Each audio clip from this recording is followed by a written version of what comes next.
નમસ્કાર મિત્રો, ફરી વખત સ્વાગત છે આપ સૌનું દ્વારકેશ ઓનલાઈનના એક નવા જ વિડીયોમાં. તો આજના વિડીયોમાં આજે આપણે વાત કરવાના છીએ આરઆરબી ગ્રુપ ડીની જે ભરતી બહાર પડવાની છે તેના વિશે.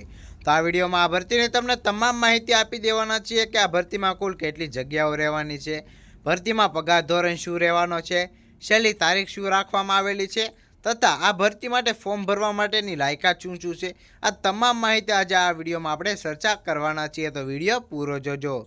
તથા તમે જો અમારી દ્વારકેશ ઓનલાઈનની ચેનલ ઉપર નવા જોડાણા હોય તો ચેનલને સબસ્ક્રાઈબ કરી દેજો, કારણ કે આપણે આવી જ નવી ભરતી અથવા તો નવી સરકારી યોજનાના વિડીયો જે છે સમયસર આપના માટે લાવતા હોઈએ છીએ. તો આપનો વધારે સમય ન બગાડતા આજનો વિડીયો આપણે શરૂ કરીએ. વિડીયોમાં સૌપ્રથમ આપણે ભરતીની બેઝિક માહિતીમાં વાત કરી લઈએ તો સંગઠન રેલવે ભરતી બોર્ડ આરઆરબી રહેશે. પરીક્ષાના નામની વાત કરીએ તો આરઆરબી ગ્રુપ ડી લેવલ 1 રહેશે. કુલ જગ્યાઓમાં આપણે વાત કરી લઈએ તો ટોટલ 22,000 જેટલી જગ્યાઓ માટે આ ભરતી બહાર પાડવામાં આવેલી છે, જેમાં નોકરીનું સ્થાન જે છે ઓલ ઇન્ડિયામાં પોસ્ટ મુજબ રહેશે. એપ્લિકેશન મોડ જે છે ઓનલાઈન રાખવામાં આવેલો છે અને ઓનલાઈન અરજી કરવા નોંધણી કરવા માટેની તારીખ જે છે 21 જાન્યુઆરીથી લઈને 20 ફેબ્રુઆરી એટલે કે 1 મહિનો જેટલો સમયગાળો આપ સૌને આપવાનો રહેશે અરજી કરવા માટે. પસંદગી પ્રક્રિયાની આપણે વાત કરી લઈએ તો સીબીટી, પીઈટી, ડીવી અને મેડિકલ દ્વારા જે છે તમારી પસંદગી પ્રક્રિયા કરવામાં આવશે. પગાર ધોરણ જે છે મૂળભૂત પગાર જે છે 18,000 પ્રતિ માસથી જે છે મળવાનો શરૂ થઈ શકે છે. આમાં થોડો ઘણો ફેરફાર પણ થઈ શકે છે, જે મુખ્ય જાહેરાતમાં છાપેલો પણ છે. તો મૂળભૂત માહિતી પછી આપણે વાત કરી લઈએ જે છે આરઆરબી ગ્રુપ ડીની ખાલી જગ્યાઓમાં. તો ટ્રેક જાળવણી કાર છે, પોસ્ટમેન બી છે, સહાયક ટ્રેડ મશીન છે, મદદનીય પુલ છે, આસિસ્ટન્ટ પીવી છે, સહાયક ટીઆરડી છે, આસિસ્ટન્ટ લોકો શેડ ઇલેક્ટ્રિકલ છે, આસિસ્ટન્ટ ઓપરેટર ઇલેક્ટ્રિકલ છે, આસિસ્ટન્ટ ટીએલ અને એસી રહેશે, મદદનીય સી અને ડબલ્યુ, સહાયક એસએનટી રહેશે. આ તમામ પોસ્ટ માટે જે છે આરઆરબી દ્વારા જે છે આવનારી 20 જાન્યુઆરીથી લઈને જે છે એપ્લિકેશન ફોર્મ ચાલુ કરી દેવામાં આવશે. તો આના પછી આપણે વાત કરવાના છીએ કે શું શું લાયકાત જોઈશે, કારણ કે ઘણા ખરા ટ્રેડ જે છે આઈઆઈટી ઉપર પણ હોઈ શકે છે. તો ત્યાર પછી આપણે વાત કરી જે છે આરઆરબી ગ્રુપ ડીની પાત્રતા અને માપદંડમાં. તો સૌપ્રથમ રાષ્ટ્રીયતા, તો ભારતનો નાગરિક હોવો જે છે જરૂરી છે અથવા ભારત સરકારના નિયમો અનુસાર જે છે લાયક વિદેશી નાગરિક જે નેપાળ, ભૂટાન અને તિબેટન હોય પ્રમાણપત્ર ધરાવતા હોય તે લોકો પણ ફોર્મ ભરી શકે છે.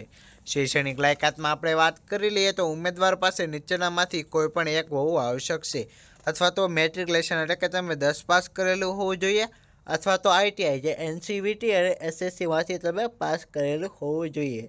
અને છેલ્લા જે છે પરિણામની રાહ જોતેલા વિદ્યાર્થીઓ જે છે ફોર્મ નહીં ભરી શકે. ત્યાર પછી આપણે વાત કરી લઈએ વય મર્યાદા. તો 1/1/2024ના રોજ જે છે તમારા 18 વર્ષ પૂર્ણ થઈ ગયેલા હોવા જોઈએ અને મહત્તમ જે છે 33 વર્ષ કરતાં તમે જે છે મોટા ન હોવા જોઈએ. અને સરકારી નિયમો અનુસાર જે છે તમને થોડો ઘણી છૂટછાટ પણ મળી શકે છે. હવે તબીબી તંદુરસ્તી અને ધોરણોમાં આપણે વાત કરી લઈએ તો દસ્તાવેજ ચકાસણી માટે શોર્ટલિસ્ટ થયેલા જે ઉમેદવારો છે તેને રેલવે મેડિકલ પાસ કરવી આવશ્યક છે, જેમાં A1, A2, B1, B2, C1 અને C જેવા દ્રષ્ટિકોણ સામેલ છે.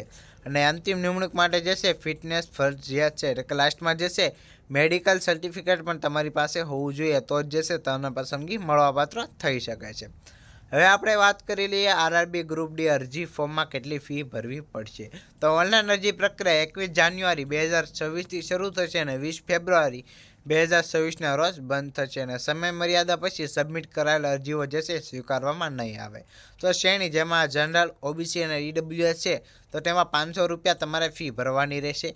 એસટી, એસસી અને મહિલા ઉમેદવાર, ઈડબ્લ્યુએસ અને ફિઝિકલ હેન્ડીકેપ માટે જે છે માત્ર 250 રૂપિયા જે છે અહીંયા ફી રાખવામાં આવેલી છે. એટલે કે જનરલ ઓબીસી લોકોને જે છે ડબલ ફી ભરવાની રહેશે, જ્યારે એસટી, એસસી અને ફિઝિકલ હેન્ડીકેપને માત્ર 250 રૂપિયા ફી ભરવાની રહેશે. હવે આપણે વાત કરી લઈએ કે આ ભરતી માટે ફોર્મ કેવી રીતે ભરવું, એપ્લાય કેવી રીતે કરવું. સૌપ્રથમ તમારે આરઆરબીની સત્તાવાર વેબસાઇટ ઉપર જવાનું છે, ત્યાં જઈને નવી નોંધણી પર ક્લિક કરવાનું છે. ત્યાર પછી જે છે રજિસ્ટ્રેશન પૂર્ણ કરી ઓટીપી જે છે પાડી અને આઈડી પાસવર્ડ લઈ લેવાના છે. ત્યાર પછી આઈડી નંબરથી લોગિન કરીને વ્યક્તિગત માહિતી છે, શૈક્ષણિક માહિતી છે, શ્રેણીની વિગતો છે તે તમામ તમારે ભરવાનું રહેશે. ત્યાર પછી જે તે તમારા જરૂરી દસ્તાવેજો હોય, ફોટા, સહી અને જે છે વગેરે તમારે અપલોડ કરી દેવાનું રહેશે. અને લાસ્ટમાં જે છે તમારે અરજીની ફી ભરી દેવાની રહેશે. અને લાસ્ટમાં જે છે તમારું ફોર્મ સબમિટ કરી અને કન્ફર્મ કરી અને જે છે પ્રિન્ટ આઉટ લઈ લેવાના છે ભવિષ્યના ઉપયોગ માટે. તો આ દ્વારા જે છે તમે મોબાઈલમાંથી પણ ફોર્મ ભરી શકો છો અને એપ્લાય કરી શકો છો જો તમે લાયકાત ધરાવતા હોય તો. જો આજના વિડીયોમાં બસ મિત્રો એટલું જ. જો તમને વિડીયો સારો લાગ્યો તો વિડીયોને એક લાઇક કરી દેજો ને આવા જ નવા વિડીયો જોવા માંગતા હોય તો અમારી દ્વારકેશ ઓનલાઈનની ચેનલને સબસ્ક્રાઈબ કરવાનું ભૂલતા નહીં. તો મળીએ મિત્રો નવા વિડીયોમાં.